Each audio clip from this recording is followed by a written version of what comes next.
નમસ્કાર દર્શક મિત્રો, આપ જોઈ રહ્યા છો G9 ગુજરાતી ન્યૂઝ. હવે જોઈએ અગત્યના સમાચાર. મુખ્યમંત્રી ભૂપેન્દ્રભાઈ પટેલે પોરબંદર ખાતે 79માં સ્વાતંત્ર્ય દિવસની રાજ્યકક્ષાની ઉજવણીમાં સહભાગી થઈ રાષ્ટ્રધ્વજ ફરકાવવા સાથે ગૌરવભેર ધ્વજવંદના કરાવી.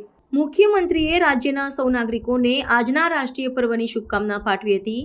તેમજ તમામ નામી અનામી સ્વાતંત્ર્ય સેનાનીઓનું સ્મરણ કરી આઝાદીના અમૃતકાળમાં ગુજરાતના સસ્ટેનેબલ અને સર્વાંગી વિકાસની ગાથા વર્ણવી હતી.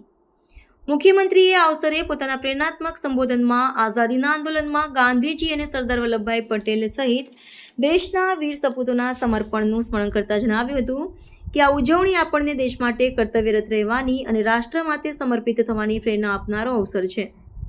તેમણે માનનીય વડાપ્રધાન નરેન્દ્રભાઈ મોદીના આત્મનિર્ભર ભારતના સંકલ્પને સાકાર કરવા સૌને સ્વદેશી અપનાવવાનું આહવાન કરી ગુજરાતના સર્વાંગી અને પર્યાવરણ પ્રિય વિકાસની નેમ સાથે વિકસિત ભારતના નિર્માણમાં ગુજરાતને લીડ લઈને સર્વોત્તમ બનાવવાનો દ્રઢ વિશ્વાસ વ્યક્ત કર્યો હતો.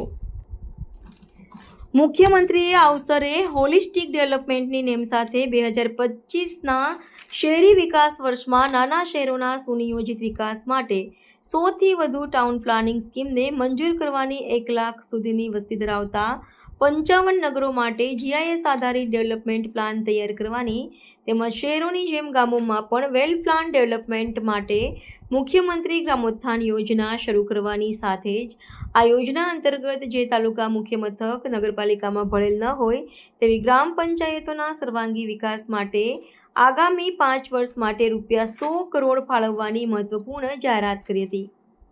મુખ્યમંત્રીએ 79માં સ્વાતંત્ર્ય પર્વની રાજ્યકક્ષાની ઉજવણીમાં વિશાળ સંખ્યામાં ઉત્સાહપૂર્વક સહભાગી બનેલ રાષ્ટ્રપ્રેમી જનસમુદાયનું અભિવાદન ઝીલ્યું હતું. મુખ્યમંત્રી સહિતના મહાનુભાવોની ઉપસ્થિતિમાં ગુજરાત પોલીસની વિવિધ પ્લાટૂન્સ, મરીન ટાસ્ક ફોર્સ તથા અન્ય સુરક્ષા બળોના જવાનો દ્વારા પરેડ તેમજ તેમની કામગીરીનું દિલધડક નિદર્શન તેમજ દેશભક્તિના રંગોથી સજાવેલ સાંસ્કૃતિક કૃતિઓ રજૂ કરવામાં આવી હતી.